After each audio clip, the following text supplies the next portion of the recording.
Hello and welcome to Ground Up Religion. Let's dive right in. Now, if for some reason you're like me and you still own a physical copy of the dictionary, you can go ahead and open it up. Right here, it states that religion is the state of a religious, the service and worship of God or the supernatural, commitment or devotion to religious faith or observance, a personal set or institutionalized system of religious attitudes, beliefs, and practices, archaic, scrupulous conformity, and a cause, principle, system of beliefs held to with ardor or faith. That's it, right there. Close the book. With that one definition, we totally now understand what a religion is and what makes something a religion. We got it. Well, maybe not so much. I learned a few things in middle school English, and one of them is that your definition for a word should not actually involve that word. Now, this being said, this definition does give us a few good guidelines as we start to piece together what exactly a religion is. If we take that definition and break it down to its most basic elements, this is what we get. Religion is 1. Religion is an idea. 2. Religion is worship of some sort of higher power or supernatural entity. 3. Religion demands, to some extent, commitment. 4. Religion usually requires a set of institutional beliefs and attitudes that are religious. 5. Religion requires, to some extent, conformity. And 6. Religion is intense faith in something. Now that we've distilled down Webster's definition, we get something a little simpler, if repetitive.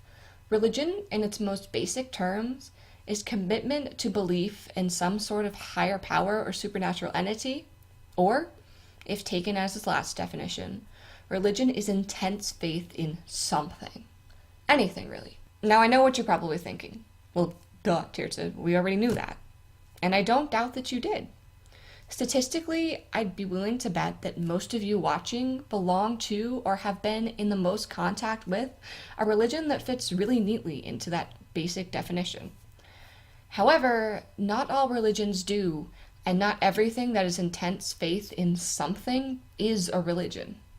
There's actually an academic discipline that specifically studies religion and the way it interacts with cultures and peoples. It's called religious studies, and we'll talk about it more in coming videos. However, what you need to know for now is that religious studies actually has its own set of standards for determining what is a religion and what is not a religion. And these standards have a lot less to do with Webster's and a lot more to do with shared characteristics. Religious studies scholars tend to look for a number of shared elements when determining what a religion is. Now, this list of shared elements kind of varies.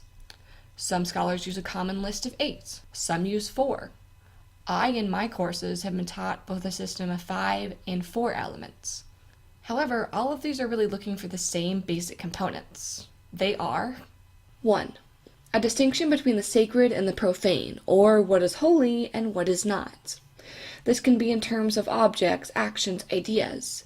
It is also often manifested as a bi-level reality, or a reality in which there is both a sacred realm and a profane regular realm.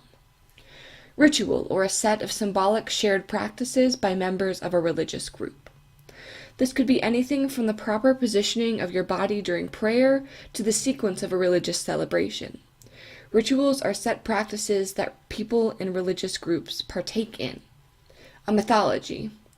Now, some of you might be wary of this one, but in this sense, a mythology is a story that explains what a religious group believes. The crucifixion of Jesus is a part of the Christian mythology. Muhammad's ascension to heaven is a part of the Islamic mythology. Buddha's awakening under the Bhodi Tree is a part of Buddhist mythology. And finally, 4, community. Religious studies scholars often, when looking at whether or not something is a religious tradition, look to see that there's a community attached to the religious ideas and ritual that reinforce a set of shared beliefs, standards, and often conduct. If a tradition roughly fits into these parameters, it is considered by scholars to be a religion. Now, not every religious tradition is going to tick every mark because there is variation. Additionally, what scholars consider to be a religion and what the public and legal system consider to be a religion doesn't always coincide. Most notably, Scientology has found itself in this position. However, this is a really good baseline to use when trying to determine what is and is not a religion. Thanks so much for watching. If you like this video, go ahead and hit the like button. You can also find us on Facebook and Twitter at GUpReligion. And if you'd like to see what we've got coming next, go ahead and hit that subscribe button. I really hope you do because we've got some exciting stuff coming.